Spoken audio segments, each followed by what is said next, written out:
Hello friends, 9 मई की news items देख लेते हैं। द हिंदू न्यूज़पेपर से ये 19 न्यूज आइटम्स पिकअप की गई है। इनको डिटेल में डिस्कस करेंगे।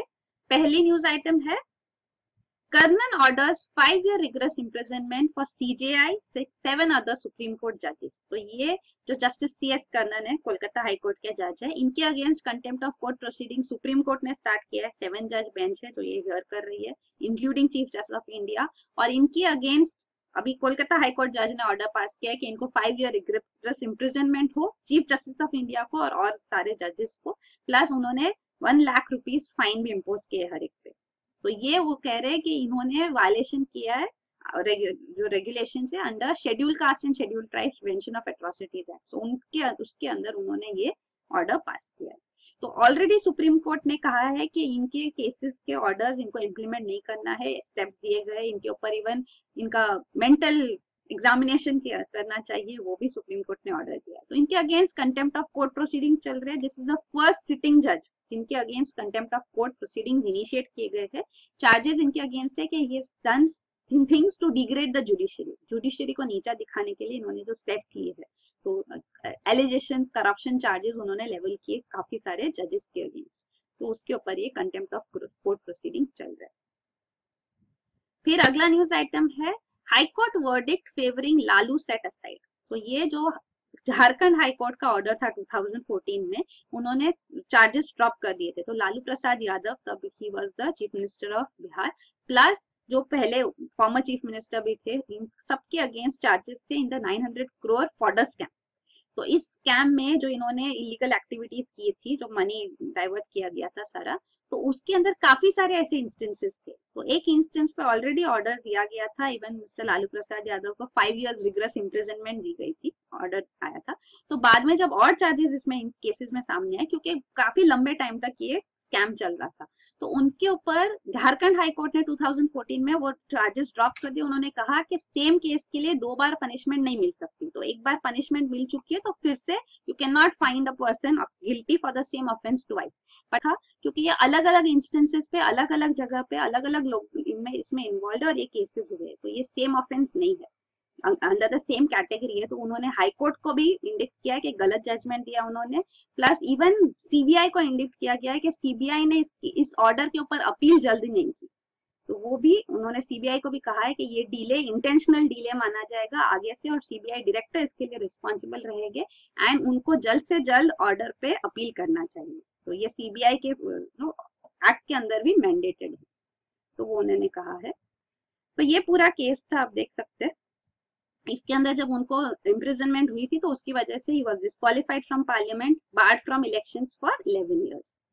द नेक्स्ट न्यूज आइटम है supreme court pulls up CBI for delay in filing appeal. तो ये यही केस में था कि सीबीआई को भी कहा गया है कि अब वो डायरेक्टली रिस्पॉन्सिबल हो गया अगर कोई डिले होगा, अगर high court appeal supreme court में आने में।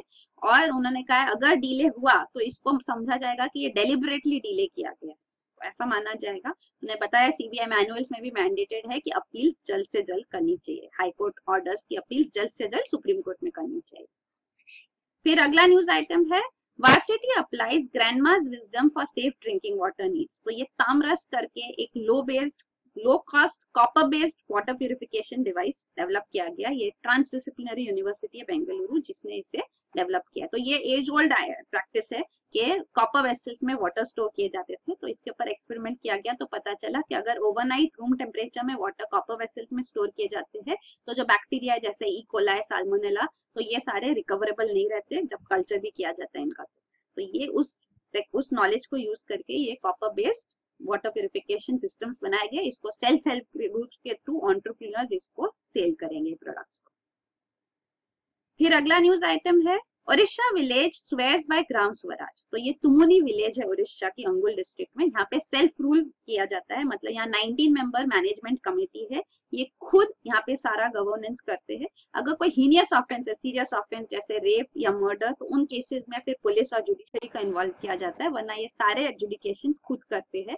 और यहाँ पे उन्होंने स्टेप्स भी लिया है कम्युनिटी वर्क के लिए, कनाल वाटर जुडिशियस डिस्ट्रीब्यूट किया जाता है हर एक को, तो ये स्टेप्स लिए गए। इवन इकोलॉजिकली सेंसिटिव जोन जो है यहाँ मंदारागिरी रिजर्व फॉरेस्ट है उसको कंजर्व करने के लिए भी स्टेप्स लिए गए हैं। विलेज फंड एस्टेब्लिश किया गया 20 लाख रुपीस का, तो ये फंड में से भी लोन्स दिए जाते हैं सारे विलेजर्स को और सब उसको रीपे भी करते, कोई डिफॉल्ट भी नहीं हुआ है ऐसे। तो ये एक आइडियल विलेज माना जाता है जिसको इवन महात्मा गांधी ने कंसेप्चुलाइज किया था, हिंद स्वराज। तो इसका मतलब है कि मॉडल विलेजेस हो, तो सेल्फ रूल, ग्राम से विलेजेस से सेल्फ रूल आए, तो ग्राम स्वराज का ये आइडियल एग्जांपल है, ये माना जाता है। फिर अगला न्यूज आइटम है army man favour political intervention इन कश्मीर। तो जम्मू एंड कश्मीर में हम देख रहे हैं सिचुएशन हाथ से निकल रही है और अब आर्म फोर्सेस का भी ये मानना है कि पॉलिटिकल इंटरवेंशन की जरूरत है, क्योंकि इवन फ्रेंडलीस्ट विलेजर्स जो भी थे वो भी अब आर्मी को हेल्प नहीं कर रहे हैं। स्कूल स्टूडेंट्स भी अब स्टोन थ्रोइंग और प्रोटेस्ट कर रहे हैं सिक्योरिटी फोर्सेस के अगेंस्ट। तो इस सिचुएशन से निकलने के लिए अब पॉलिटिकल इंटरवेंशन जरूरी है। फिर अगला है act tough against Maoist states told. तो ये होम मिनिस्टर राजनाथ सिंह ने सारे left wing extremism affected state से कहा है कि उनको माओइस्ट के अगेंस्ट अग्रेसिव अप्रोच लेनी होगी प्रॉब्लम को सॉल्व करने के लिए। पर चीफ मिनिस्टर्स का ये भी कहना है स्टेट्स, ये सारे स्टेट्स का, कि सेंट्रल गवर्नमेंट के भी असिस्टेंस जरूरी है। तो अगर वो कुछ नहीं करेगी, अगर स्टेट्स को अपने ही रिसोर्सेज यूज करना है, तो इन मीटिंग्स का वगैरह का कोई मतलब नहीं है। तो उन्होंने हाईलाइट किया है कि 2 स्पेसिफिक स्कीम्स थी, इनका सेंट्रल असिस्टेंस अब डिसकंटिन्यू किया गया है फ्रॉम 2015-16। एक थी स्पेशल इंफ्रास्ट्रक्चर स्कीम और इंटीग्रेटेड एक्शन प्लान। तो ये 2 स्कीम्स जो थी ये इन लोगों के लिए, स्टेट्स के लिए सिग्निफिकेंट थी, पर अब क्योंकि गवर्नमेंट असिस्टेंस नहीं दे रही है तो इसके लिए ये सफर करते हैं। और भी होम मिनिस्टर ने कहा है कि शैडो इंटेलिजेंस ऑफिसर्स होने चाहिए left wing extremism affected regions में, ताकि सारा इंफॉर्मेशन पास ऑन किया जा सके आर्म्ड फोर्सेस को भी। प्लस जो आर्म्ड फोर्सेस इन एरियाज में स्टेशन होते हैं तो वहां पे उनको लोकल कस्टम्स ट्रेडिशन जो है ट्राइबल्स के, उनको सीखना होगा, उनको रिस्पेक्ट करना होगा, वो भी काफी जरूरी है। तो ये 2 स्कीम्स भी जो थी अब सेंट्रल असिस्टेंस 2015-16 से डिसकंटिन्यू किया गया है on recommendation of 14th finance commission. तो ये स्कीम स्पेशल इंफ्रास्ट्रक्चर स्कीम थी to fill the critical infrastructure gap security forces के लिए, मतलब वेपनरी वगैरह जो उनको चाहिए उसके लिए स्कीम थी 2008-9 की। और इंटीग्रेटेड एक्शन प्लान जो है ये एडिशनल सेंट्रल असिस्टेंस था left wing extremism affected districts के लिए। तो ये अराउंड 60 ट्राइबल और बैकवर्ड डिस्ट्रिक्ट सिलेक्ट किए गए थे, आगे 82 तक डिस्ट्रिक्ट सारे कवर हुए थे। तो ये 2010-11 की स्कीम थी for public infrastructure and services, तो हेल्थ एजुकेशन रिलेटेड इंफ्रास्ट्रक्चर इन रीजन्स में बनाया जाता था थ्रू सेंट्रल असिस्टेंस। तो अब सेंट्रल असिस्टेंस डिसकंटिन्यू किया गया। फिर अगला है पावर रैंकिंग्स। तो ये जो state own discoms distribution companies है, पावर डिस्ट्रीब्यूशन कंपनीज, उनका functioning, operational and financial performance के बेसिस पे ये उनका ग्रेडिंग किया गया है। तो जो डाकर रीजन है मतलब A+ ग्रेड है इनका, तो ये गुजरात उत्तराखंड में यहाँ पे A+ ग्रेड है। तो यहाँ ये यूनियन मिनिस्ट्री ऑफ पावर के थ्रू ये मैप आया है सामने डिटेल्स। फिर अगला न्यूज आइटम है India to reopen API office in China after 3 years। तो ये एक्टिव फार्मास्यूटिकल इंग्रेडिएंट API जो है, तो API रॉ मटेरियल होता है फॉर फार्मास्यूटिकल ड्रग्स मैन्युफैक्चरिंग। तो इनका काफी सारा इंपोर्ट चाइना से भी होता है इंडिया में। तो हमारा एक परमानेंट ऑडिट ऑफिस था चाइना में, तो ये 3 साल पहले इसको बंद कर दिया गया, अब इसको रीओपन किया गया ताकि क्वालिटी इंस्पेक्शन हो सके, क्योंकि काफी सारा इंपोर्ट्स वहां से होता है, तो ये जरूरी था। तो एक्टिव फार्मास्यूटिकल इंग्रेडिएंट्स चाइना में भी डेवलप होते हैं, इवन इंडिया में काफी सारा आउटसोर्सिंग भी होता है, फॉरेन फार्मास्यूटिकल कंपनीज करती है। तो India is called the pharmaceutical capital of the world, pharmacy of the world, क्योंकि हम जेनरिक ड्रग्स जो बनाते हैं, तो जेनरिक ड्रग्स के लिए भी ये एक्टिव फार्मास्यूटिकल इंग्रेडिएंट्स चाइना से आते हैं। तो ये है, इंडिया में भी एक्टिव फार्मास्यूटिकल इंग्रेडिएंट्स बनते हैं, चाइना में भी, पर अभी हम जब हाई एंड पे जाते हैं तो जेनरिक ड्रग्स के लिए जो APIs है वो मेजरली चाइना से सोर्स होता है। फिर अगला न्यूज आइटम है push for private sector in defence production. तो ये स्ट्रेटेजिक पार्टनरशिप मॉडल है, ये गवर्नमेंट ऑफ फाइनलाइज करने वाली है। This is part of defence procurement procedure 2016 जो पॉलिसी आई थी गवर्नमेंट की। तो इसके अंदर स्ट्रेटेजिक पार्टनरशिप के अंदर प्राइवेट सेक्टर कंपनीज बाकी कंट्रीज के ओरिजिनल इक्विपमेंट मैन्युफैक्चरर्स के साथ डील कर पाएगी for critical military systems and platforms. तो ये स्टेप्स लिए जाएंगे, तो इसके डिटेल्स सब सामने आएंगे। फाइनल अप्रूवल इसके लिए डिफेंस एक्विजिशन काउंसिल ही देगी, तो ये डिटेल्स जब आएंगे तो हम वो भी डिस्कस करेंगे। फिर अगला है China offers to rename OBOR to allay India's fears. तो इंडिया ओबोर में पार्टिसिपेट नहीं कर रही है। One belt one road initiative of China, belt and road initiative भी इसको कहा जाता है। तो इसका forum, belt and road forum meeting हो रही है अब बीजिंग में। तो यहाँ पे इंडिया पार्टिसिपेट नहीं कर रही है, पर चाइना चाहती है इंडिया पार्टिसिपेट करे। अराउंड 60 नेशंस यहाँ पे पार्टिसिपेट कर रहे हैं, सारे 60 मेंबर्स है एक्सक्लूडिंग इंडिया। तो इसीलिए इंडिया का पार्टिसिपेशन सीख कर रही है चाइना। और चाइनीज एम्बेसडर कह रहे हैं कि जो इंडिया का कंसर्न है, अगर सीपीई से कंसर्न है, तो चाइना पाकिस्तान इकोनॉमिक कॉरिडोर जो पीओके से पास होता है, अगर ये कंसर्न है तो हम इस प्रोजेक्ट को रीनेम भी कर सकते हैं। और भी स्टेप्स उन्होंने कहा है कि 4 पॉइंट सोल्यूशन लाया जा सकता है फॉर मैनेजिंग डिफरेंसेस जो इंडिया और चाइना के बीच में है। तो free trade agreement talk start कर सकते हैं, ट्रीटी ऑन कॉपरेशन ला सकते हैं, बॉर्डर इश्यूज अर्ली रिजॉल्व कर सकते हैं, और even belt and road initiative को हम अलाइन कर सकते हैं with India look east policy. तो ये सारे स्टेप्स भी लिए जा सकते हैं। तो चाइना इज कीन के डिफरेंसेस रिजॉल्व हो और इंडिया भी ओबोर में पार्टिसिपेट करे। तो around more than 100 countries participate कर रही है इस बेल्ट एंड रोड फोरम में, और 60 कंट्रीज ने ऑलरेडी ये बेल्ट एंड रोड इनिशिएटिव में इंफ्रास्ट्रक्चर रिलेटेड प्रोजेक्ट्स में साइन किया है, डील साइन किया विद चाइना। फिर अगला न्यूज आइटम है 2000 strong cobra force for Sukma. तो ये सुकमा डिस्ट्रिक्ट है छत्तीसगढ़ में, जहाँ पे हमने रिसेंटली देखा था सीआरपीएफ पर्सनल पे एक अटैक हुआ था, माओइस्ट अटैक। तो यहाँ पे अब cobra forces, commando battalion for resolute action, ये फोर्सेस का एक 2000 मेंबर्स यहाँ पे स्टेशन किए गए सुकमा रीजन में। तो ये सीआरपीएफ की एक यूनिट है, स्पेशलाइज्ड यूनिट है, जो गुरिल्ला वॉरफेयर में और जंगल वॉरफेयर में एक्सपर्टीज रखती है, और ये नक्सलाइट प्रॉब्लम को सॉल्व करने के लिए एस्टेब्लिश की गई थी। तो अब ये यहाँ स्टेशन की जाएगी। It is called one of the most experience successful law enforcement agency of India. फिर अगला न्यूज आइटम है India can play great role in peace effort. तो ये पैलेस्टीन के प्रेसिडेंट महमूद अब्बास ये इंडिया में विजिट करेंगे। तो यहाँ पे इंडिया से टॉक्स हो गए Indian prime minister Narendra Modi से, और ऑलरेडी वो रशियन प्रेसिडेंट व्लादिमीर पुतिन से मिल चुके हैं, plus US president Donald Trump के साथ भी मीटिंग हो चुकी है।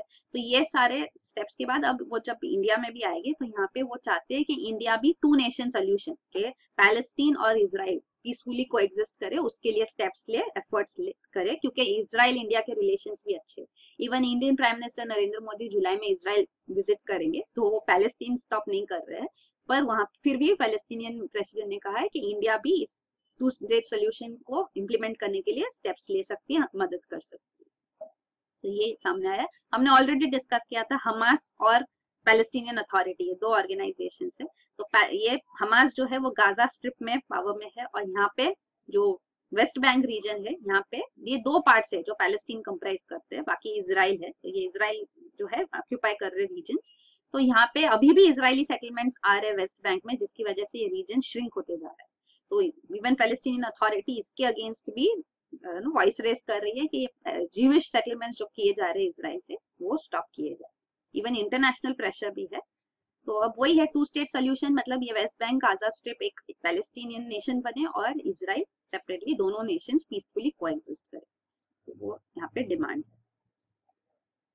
फिर अगला न्यूज आइटम है centre to tap MGNREGA funds to make Saraswati flow again. तो यहाँ पे union water resources minister miss Uma Bharti ने एक कमेटी भी एस्टेब्लिश की थी, committee comprising of hydrologist, geologist, archaeologist. तो इनके जो चेयरमैन थे वो थे KS वल्दिया। तो ये कमेटी को कमीशन किया गया था कि ये रिपोर्ट दे, और उन्होंने रिपोर्ट सबमिट किया है ऑन द एविडेंस कि ये जो ओल्ड रिवर्स है जो अभी फ्लो नहीं करती, जैसे कि सरस्वती रिवर, ये ऋग्वेदा हिंदू माइथोलॉजी में रिवर्ड रिवर है, पूजा की जाती है इस रिवर की।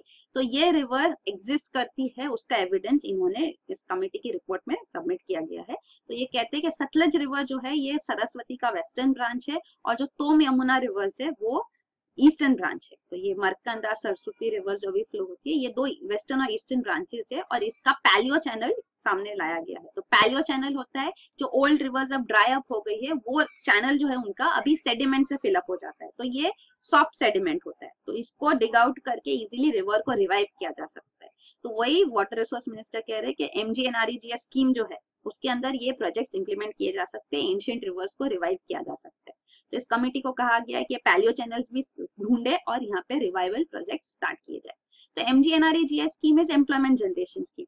तो मैनुअल लेबर एम्प्लॉयमेंट यहाँ जनरेट किया जाता है, और लोगों को राइट टू वर्क लिया जाता है कि उनको अश्योर्ड राइट टू वर्क होगा। तो ये स्कीम सक्सेसफुल स्कीम है, तो इसको इस पर्पस के लिए भी यूज किया जा सकता है। तो इसको काफी सारे पॉपुलेशन टैंक्स, पॉन्ड्स वगैरह जो ग्राउंड वाटर रिचार्ज के लिए बेनिफिशियल है, उसके लिए ऑलरेडी प्रोजेक्ट MGNREGS में इम्प्लीमेंट किए जाते हैं, तो अब ये भी यूज किए जाए। पैलियो चैनल क्या होता है, ये इंपॉर्टेंट है, तो ये पता होना चाहिए। पैलियो चैनल यहाँ दिखाया गया, तो ये सॉफ्ट सेडिमेंट होता है, तो इसको निकाल के डिग आउट करके आप रिवर रिवाइव भी कर सकते हैं। फिर अगला न्यूज आइटम है, after decisive win Macron to take over on Sunday. तो ये इमैनुअल मैक्रॉन जो है फ्रेंच प्रेसिडेंट इलेक्ट हुए हैं, तो ये नई पॉलिटिकल पार्टी थी, पिछले साल ही इन्होंने पॉलिटिकल पार्टी बनाई। He was part of the administration under president François Hollande last year में ऐसे। तो वो यंगेस्ट प्रेसिडेंट है without any experience, much experience too, थोड़ा ही एक्सपीरियंस है उनको, 39 ईयर ओल्ड है and he is a centrist. तो यहाँ पे राइट विंग अपोजिशन स्ट्रॉन्ग था यहाँ पे पॉलिटिकल पार्टी वहां पे, पर इन्होंने यहाँ पे प्रेसिडेंशियल इलेक्शंस जीते। ये न्यूज है। फिर अगला न्यूज आइटम है, पोर्ट्स अथॉरिटी कंसर्न्ड ओवर हम्बनतोटा। तो ये हम्बनतोटा पोर्ट है श्रीलंका में। तो यहाँ पे चाइनीज गवर्नमेंट ने असिस्टेंस दिया था, चाइनीज असिस्टेंस से ये पोर्ट डेवलप किया गया। तो 2009 में चाइना ने यहाँ लोन दिया था और अब श्रीलंकन गवर्नमेंट के ऊपर 8 बिलियन डेट है, ये लोन उनको रीपे करने।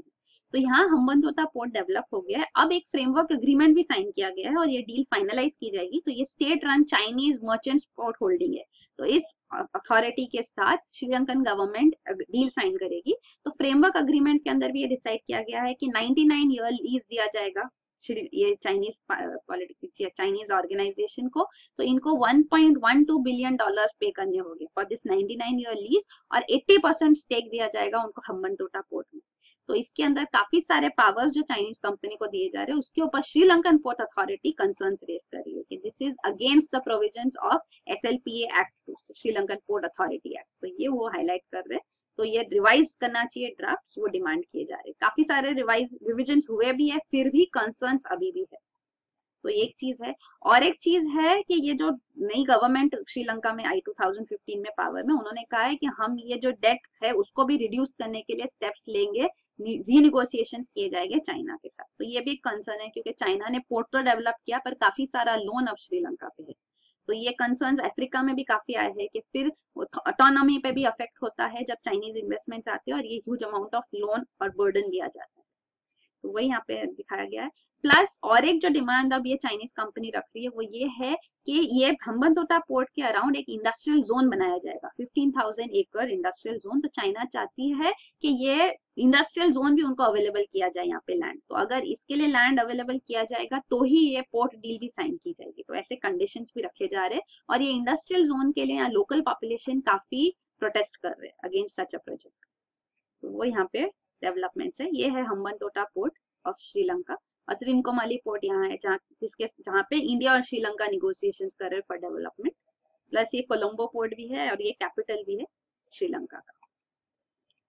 अगला न्यूज आइटम है, centre to raise with US non tariff barriers. तो India US trade policy forum meeting होगी अब, तो उसके अंदर जो इंडिया के कंसर्न्स है वो रेज किए जाएंगे। तो इंडिया US ट्रेड रिलेशंस, एक तो ये है कि इंडिया ट्रेड सरप्लस है इंडिया का, तो इंडिया के एक्सपोर्ट्स ज्यादा है, फ्रॉम इंडिया एक्सपोर्ट ज्यादा है USA में, तो हमारा ट्रेड सरप्लस है।